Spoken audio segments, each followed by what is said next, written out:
मंडळी नमस्कार, कसे आहात? तर रात्रीच्या 8:30 वाजलेले आहेत. तर मंडळी मी आत्ताच आलेलो आहे. तर पाहू शकता आम्ही शिफ्टिंग केल्यापासून जे सामान आहे ते अजून इकडं तिकडंच आहे. थोडंफार आम्ही ॲडजस्टमेंट केलेली आहे. तर आजच्या जेवणामध्ये प्रिया आता इंडक्शनवरच मला वाटते स्वयंपाक करणार आहे. इंडक्शन म्हणजे गॅस जे आहे ते आम्हाला मिळाला नव्हता मंडळी. तर त्याच्यामुळे हे इंडक्शन आम्ही घेतलेलं होतं आणि त्याच्यावरतीच 4 ते 5 दिवस झालं इंडक्शनवर स्वयंपाक चालू आहे. आणि रोज तुमच्यासोबत मी शेअर पण करत असतोय.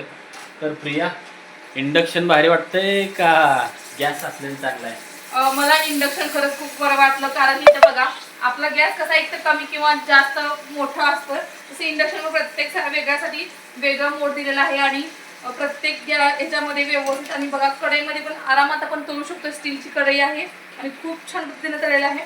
आणि हे बघा कालच्या मी तांदळाच्या आणि ज्वारीच्या पिठाच्या चकल्या केल्या होत्या, किती छान अशा फुगलेल्या आहेत. बघू शकता तुम्ही इथे इतक्या छान चकल्या आहेत आणि पांढऱ्या शुभ्रच उठलेल्या आहेत आपल्या. आणि मुलांना तर खूप आवडणार माझ्या, कारण ते त्यांचं कसं असते, कधी पण चकली मागतात, मम्मा मला चकली पाहिजे, कधी पण चकली मागतात. वर काढल्यानंतर दाखवा. हे बघा चकल्या किती छान आहेत. तर मंडळी हे पाहू शकता, कालच केल्या होत्या, तर आज आम्ही तळलेल्या आहेत. किती छान चकल्या आहेत किती इथे, बघू छान शकता. दिसत आहेत. आता कुरकुरीत लागल्या पाहिजेत, बघूया. आणि हे ताटामध्ये जे आहे ते सगळं तळलेलं आहे मंडळी, पाहू शकता. भजी पण तळलेले आहेत. तर सगळे जे प्लॅन आम्ही बनवतोय ना आता, फक्त इंडक्शनवरती बनवतोय.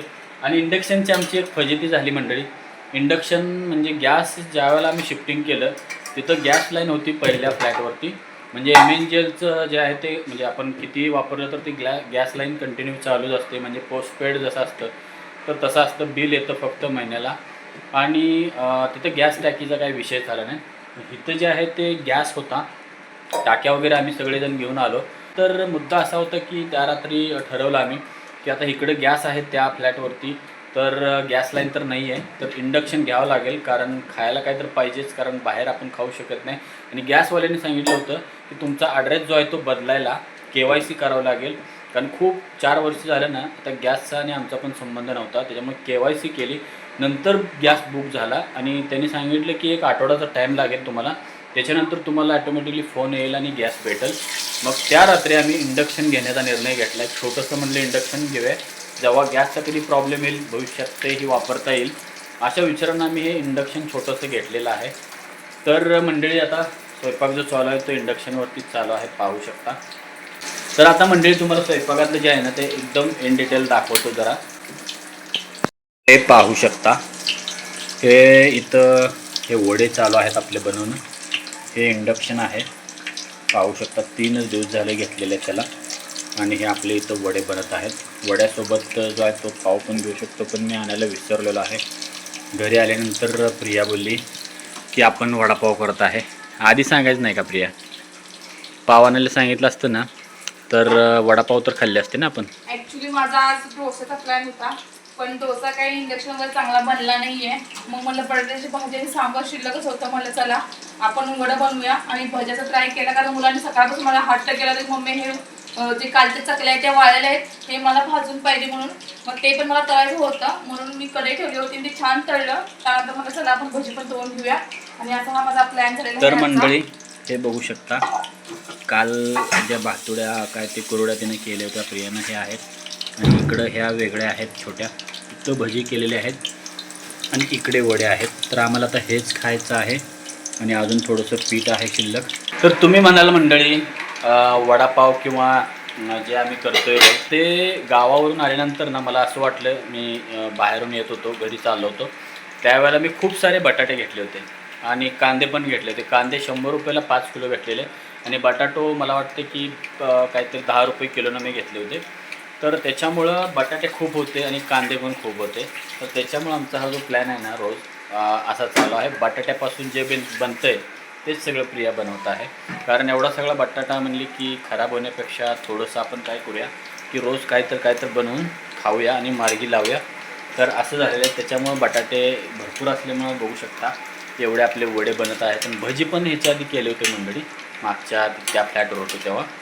तर मला असं वाटलं होतं की बाबा गावाकडून आल्यानंतर माळवं नसेल, म्हणून मी येताना घेऊन आलेलो, कारण बटाटा, कांदा, टोमॅटो हे भरपूर लागतात घरामध्ये. आणि भाज्या आपण थोड्या घ्यायच्या, म्हणजे मला पण थोड्याफार गोष्टी आता भाजीपाल्यातल्या कळायला लागलेल्या आहेत. बरोबर आहे ना प्रिया? हो, भरपूर प्रकार व कळायला लागलेलं आहे. पहिल्यापेक्षा तरी समजतंय, कारण कशाला काय म्हणतात हे तर समजतंय. भाजीपाला सुरुवातीला काय एवढा माहीत नव्हता मला. थोडं म्हणजे आणत आता सगळ्या गोष्टी समजत चाललेल्या आहेत. तर त्याच्यामुळं मंडळी मी बटाटा घेतला होता. तर आज मस्तपैकी बटाटे वडा म्हणू शकता, वडा सॅम्पल आम्ही करणार आहोत. आणि प्रिया ह्याच्यासोबत आता वडा जर झाला आपल्याला हे लागेल ना वडा सॅम्पलमध्ये किंवा सॅम्पल सांबर केलं होतं. सांबर आहे ना? सांबर आहे. मी डोसाचा प्लॅन केला, त्यासाठी डोसासाठी मी भाजी आणि सांबर बनवलेलं. पण डोसा काय मला चांगला झाला नाही या कढईमध्ये, म्हणून मग मी कॅन्सल केला. आणि मुलांना काय तळायचं होतं, मग मी कढईमध्ये तेल असं पण ठेवलं होतं हे तळण्यासाठी. मग हे छान तळलं. मग म्हटलं भजी पण तळते का बघूया म्हणून ट्राय केलं. तर भजी पण छान तळल्यानंतर मग मी प्लॅन चेंज केला. मस्त असं बटाटा वडा सांबर केलेला आहे सोबत. आणि तर मंडळी खाऊन पण बघतो. प्रिया तुला सांगतो कसं झालंय कालचं परवाचं काय. हे कशाचं कोणत्या पिठात होतं?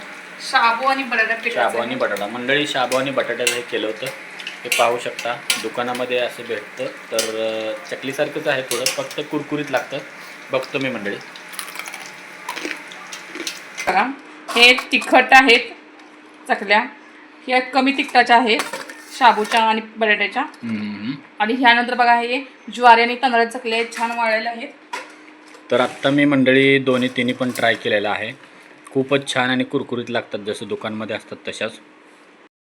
तर मंडळी टेम्परेचर तुम्हाला माहीतच असेल, खूपच सध्या वाढलेलं आहे. काही भागात तर मंडळी असं टेम्परेचर झालेलं आहे की तुम्ही मोबाईलवरती किंवा बातम्यावरती किंवा न्यूज बघताना तेव्हा तुम्हाला दिसलं असेल ऑमलेट जे आहे ते रस्त्यावरती तयार करण्याचा प्रयत्न. आता हे खरं आहे की खोटं आहे माहीत नाही मंडळी, पण बघून तर आश्चर्य वाटतं मंडळी. तवा ठेवला जातो रस्त्यावरती किंवा बाहेर आणि जेव्हा ऊन पडतं तेव्हा आणि तिथं ऑमलेट टाकलं जातं. तर मंडळी खूपच भारी इंटरेस्टिंग लोक असतात आणि टाकत असतात.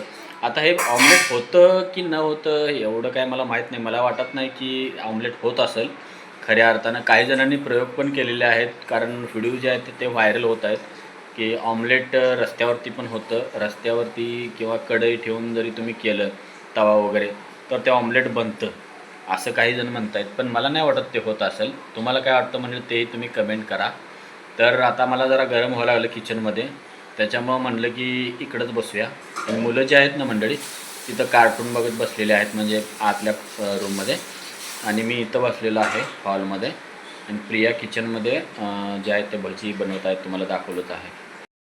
आणि मंडळी धावपळ माझी खूपच झालेली होती की त्या फ्लॅटवरून ह्या फ्लॅटवर येण्यासाठी खूपच ताप झाला. कारण गॅस असेल, त्याच्यानंतर साहित्य असेल, इथं आल्यानंतर साहित्य लावणं असेल, ह्या सगळ्या गोष्टी खूप साऱ्या होत्या. तर त्याच्यामुळं माझं बघू शकता झोप पण झाली नाही आहे. आणि रात्री जे आहे ते 2 दिवस जागरण म्हणजे इतकं जागरण नाही, पण थोडं ओढाताण झाली होती. त्याच्यामुळे डोळे बघा कसे झालेले आहेत. तर मंडळी शिफ्टिंग म्हणल्यानंतर अशा गोष्टी होतच राहतात, तुम्हाला पण माहितीच आहे. कारण आपण एका ठिकाणावरून दुसऱ्या ठिकाणी जातो. हो झालेलं आहे. बरं, तर मंडळी झालेलं आहे.